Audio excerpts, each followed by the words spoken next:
Welcome back. Thank you for joining us again. It's a little rainy today, but we need it so badly, and it's nice and cool. It's a beautiful day.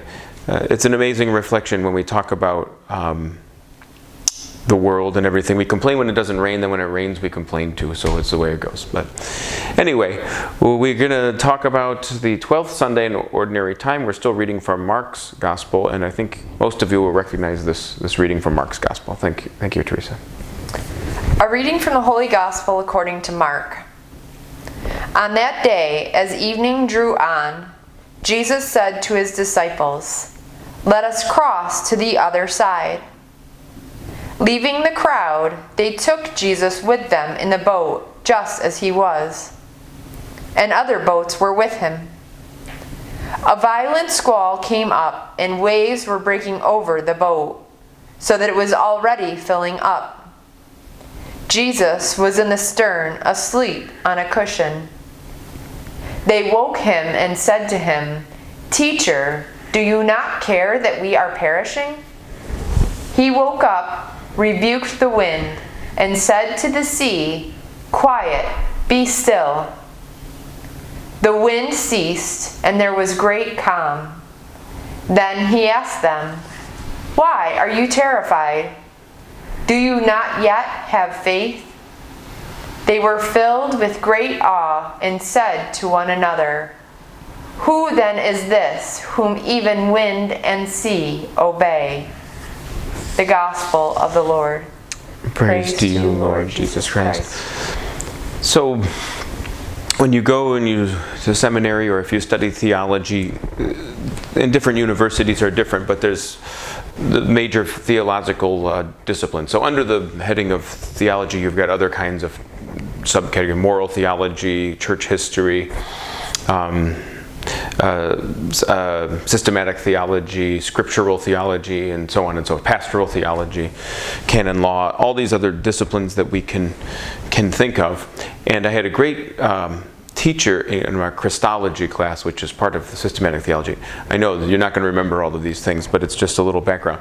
But Christology is the study of Jesus Christ. Now that's a very basic way of putting it. Study of his nature, of how he is God and man, and so on and so forth.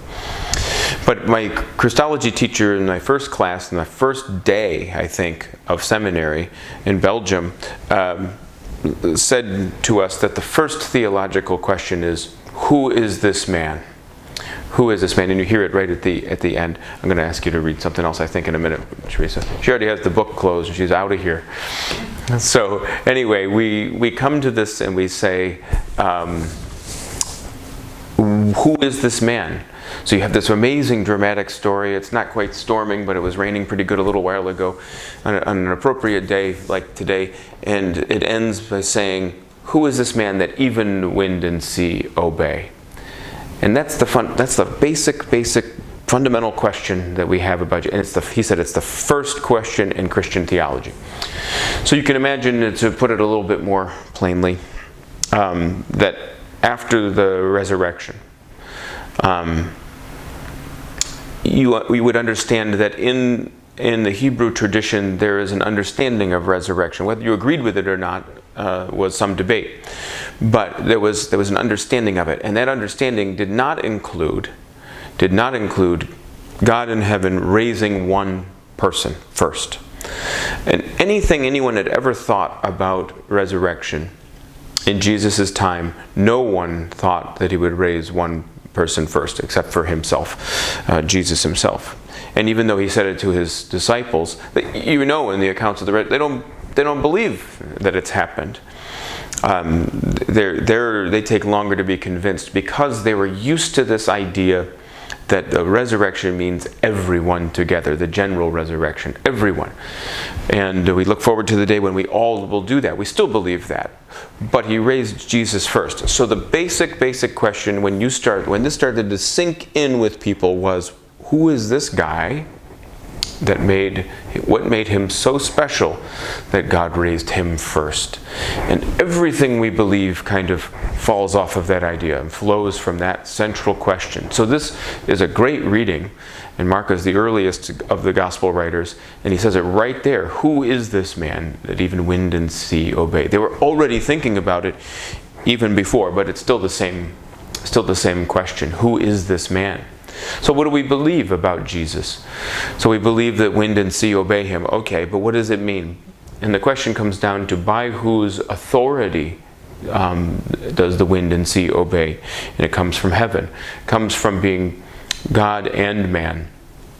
Man because he has to become a participant with us, and God because the life he shares with us is infinite, and the debt of sin is also infinite. So we have to appreciate that in some sense when we come to that is the central question of our life that has driven everything that there is. Who is Jesus Christ? When you think about it that way, it becomes a very wonderful kind of sense of discovery. So often with Catholics and with other Christian denominations too, but especially with Catholics, you've heard me say things like this before, but we get into the moves, we get into the motion, we get into the pattern, the ritual, even outside. Okay, so every Sunday I go to Mass at 7:30, and then we meet here for breakfast without fail. And then there's a pandemic and we have to change our plans, and so on and so forth. Every weekend we have this ritual. We always do it this way is one of the most common things that pastors hear whenever anything has to change. It's always been done this way. And we understand and appreciate that those things are part of the human nature. They're good, they're healthy for us. We enjoy our lives in that way. We enjoy having that ritual pattern, whether within the liturgy and after and around it. We enjoy that.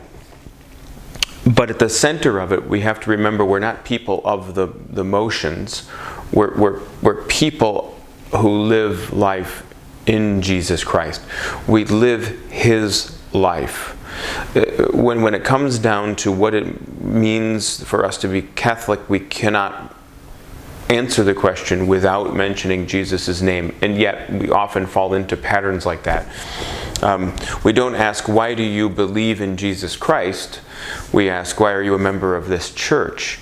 And we fall into the trap that question has in it, because as good as being a member of the church is, it's not as good as meeting Jesus in heaven and him saying, come, you who are blessed by my Father, inherit the kingdom prepared for you from the foundation of the world. And that is really essentially, it's essential for us to remember that. Can you read what the gospel acclamation, is that in there? The little short thing before the gospel? I think it is. Oh, really? It's not there? I thought I saw it. Oh, I saw it on the web. Go ahead and read the Job reading. A reading from the book of Job. The Lord addressed Job out of the storm and said, who shut within doors the sea, when it burst forth from the womb? When I made the clouds its garment, and thick darkness its swaddling bands.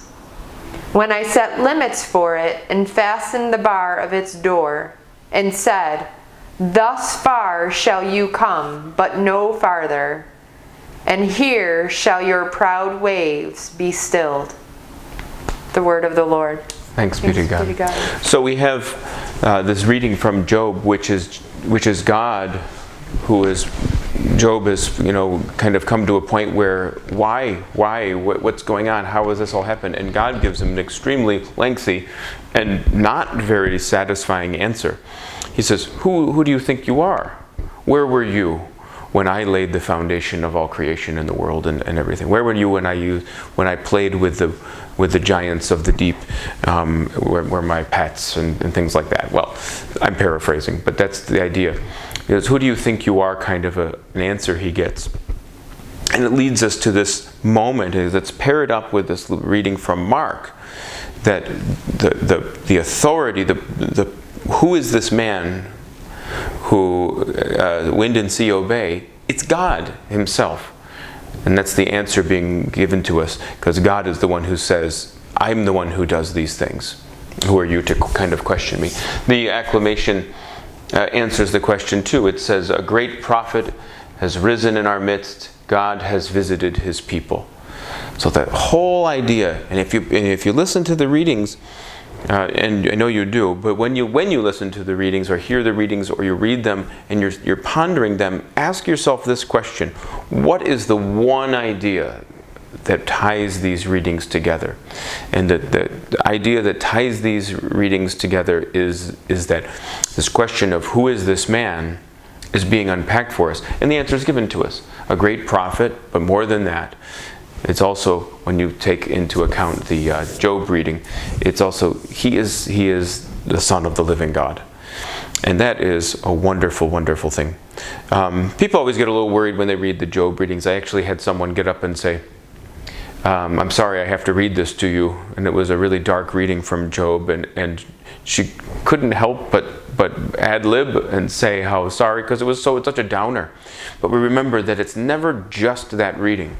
It's joined to, in that case, it was also joined to a reading from Mark's Gospel, where Jesus Christ fixed and addressed all those things that tormented Job in his life and all of those concerns. The answer comes in the book of Job, saying you're never going to know. It's a great mystery to you, the mystery of human suffering.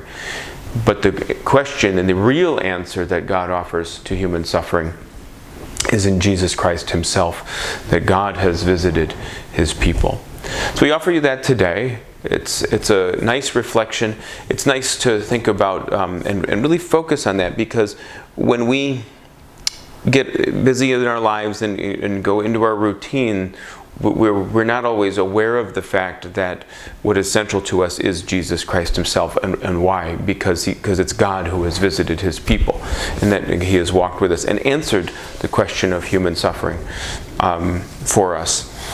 Not in its fullness, it's still a tremendous mystery, but we remember the words of Augustine: our hearts were made for thee, and they're restless until they rest in thee. So when that day comes, we can know true peace. But until then, Jesus Christ, guide our lives, please, and may your Holy Spirit give us those graces we can to endure all things that come our way. So have a wonderful week. Enjoy the kind of nice weather and the coming summer and these long, beautiful days of late spring. And may you continue to do well in strange and challenging times. Thank you.